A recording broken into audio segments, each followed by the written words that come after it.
Pahrump's United Rentals. From home to job site, they have all your equipment needs. Call 775-990-4260. Okay, I'm here today to talk about the medical waste facility that was proposed and then approved to be brought into Pahrump. I do know that the Regional Planning Commission heard that item on April 10th.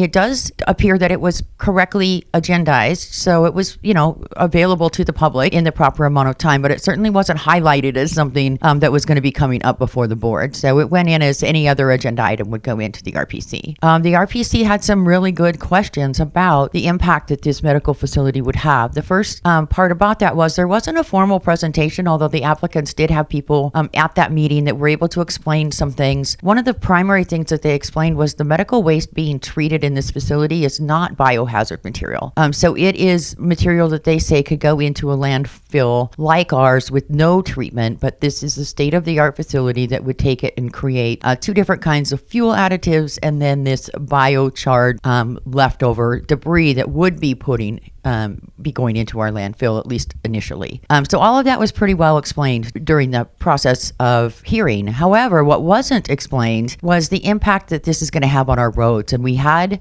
people sitting on that commission, including John Koenig, asking about the impact on the roads and asking about the impact on our dump and asking about how much of the lifespan of our dump would be taken away by allowing this in town. And nobody got the answers to those questions before they approved the item, which was interesting that they had really legitimate questions and still moved forward, when certainly we see these kind of things continued all the time. And they certainly could have asked these applicants to come back, do a more public presentation about all of that, get some answers from CNS Waste and others about how it might impact our landfill. What are we going to do about the impact on the roads? There would have been things like that. It could have easily been continued long enough to have gotten answers to those questions. Director Wagner, Director of Planning, was very specific when he spoke about the zoning for this particular building, which is the old Pinnacle Propane building off of Basin, being accurately zoned for this kind of commercial use. It's not to say this one in particular, but if you're bringing a commercial use like this into town, that area is properly zoned for that. And the building that Pinnacle Propane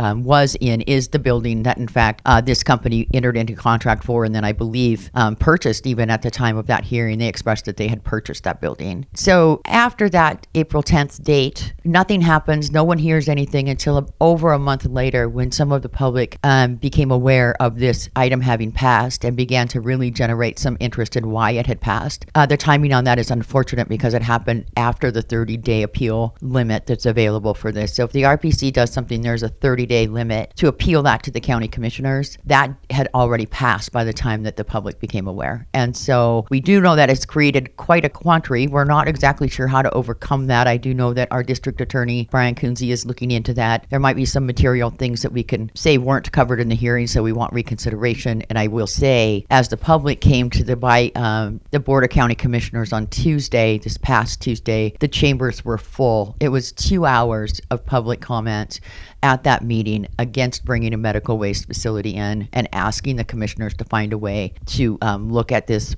and to revisit.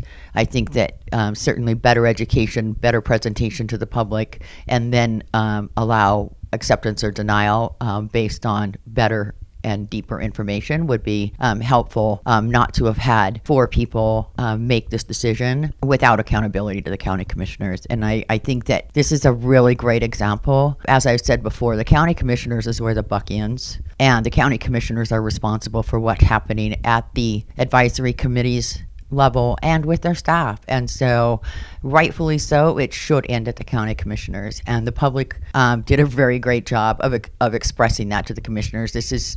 The buck stops here. This is your responsibility. And as your commissioner, I would recognize and do recognize that that is where the buck stops. The commissioners are the ones responsible ultimately for what happens here, and that we need to take the time to listen to the public when they have something to say.